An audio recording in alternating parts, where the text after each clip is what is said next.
بسم الله الرحمن الرحيم. اخواتي النهارده بتكلم النهارده على البنزين اللي الناس خايفه تحط 80، الناس اللي بتحط 80 وبتقول لك 92 حامي.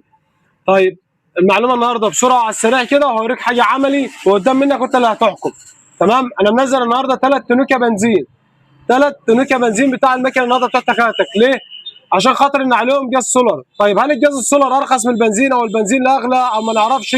بس عامه هم عليهم جاز، هوريك دلوقتي عينه برضه عشان تبقى انت عندك خلفيه. ليه؟ عشان هو بيروح يحط 80 وخايف من 92. طيب يا عم ما تحطش 92 ليه؟ يقول لك عشان خاطر ان في ناس بتقول لك اصل حامي وبيسلخ بستم وبيسلخ مش عارف شميز وبياكل ايه مفيش منه الكلام ده.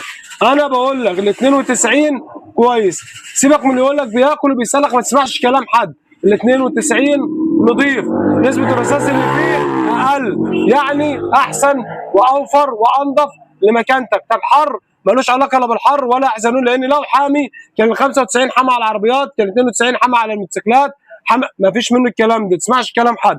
بص يا باشا، ده والله نزل، ده يمكن ثالث تانك انزله او ثالث بنزين. بص والله جاز خالص اهو. بص بيعمل ازاي، بص بيرغي، بص اللي عامل ازاي، مرغى في الارض ازاي، بص جاز والله ما فيش بنزين خالص اهو. مكنه دخانه بيضاء جايه مطلعه دخانه بيضاء قد كده، تمام، ومفيش مشي خالص، عماله تقطع وتبطل لحد ما بطلت خالص من الراجل، خلصت شويه البنزين اللي كان طالع من المغسله او من البنزين وهو بقى محطهم، وبعد كده راحت مبطله منه ودخانه بيضاء وتقطيع. بص ما راحش من على ايديا، بص بص ايديا لسه زي ما هي والله.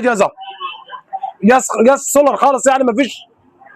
فنصيحه لوجه الله، الناس اللي بتحط بنزين 80 في رجاله في السوق معاك، حط 92 وعلى ضمانتي الشخصيه. 92 والله جميل جدا وانضف من ال 80 7000 مره. انت كنت بتدور على 10 جنيه الفرق في التفويله، والتفويله ده حاجه بتاعتك انت، لكن عايز تحافظ على مكانتك او عايز تحافظ على توك توكك او موتوسيكلك حط 92.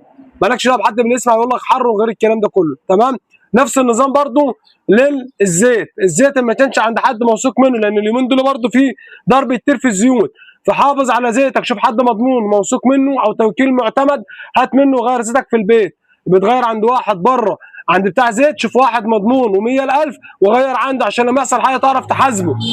تمام؟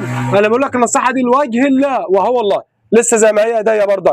بص اهو، يعني انا لو فضيت لك هتلاقي بيرغي في بنزين بيرغي. بص في الورطه جاز والله خالص اهو، جاز سولار والله جاز اهو. خلاص؟ فالوجه الله بتوع البنازين اتقوا ربنا في نفسهم، اتقوا ربنا في الجنيه اللي بياخدوها حلال، وما يغشوش الناس، حرام عليهم. لان الناس والله العظيم يعني لما يروح يفاول معلش ب 150 جنيه النهارده والتانك بتاعه يرميه في الارض، حرام عليك يعني. طب هو جاب كام 150 جنيه في اليوم عشان انت بتاع بنزين او بتاع الكلام ده كله بتضرب وتغشه ليه؟ طب انت انضحك يعني، حرام عليك يعني. هو ما اشتغلش بكام 150 يعني. فاتقوا ربنا شويه، وبتوع البنازين وبتوع الزيوت اتقوا ربنا في الناس شويه، لان الناس خلاص يعني كتر خيرها، الناس جايبه اخر والله. وده كان فيديو توعيه والله النهارده لما حليت تانك واثنين وثلاثه انا صعب عليا الموضوع، فقلت ان انا هعمل فيديو مخصوص على البنزين ده عشان حرام على الناس اللي بتضحك عليها دي. تمام؟ استنونا الفيديو الجاي في كل جديد، والسلام عليكم ورحمه الله وبركاته.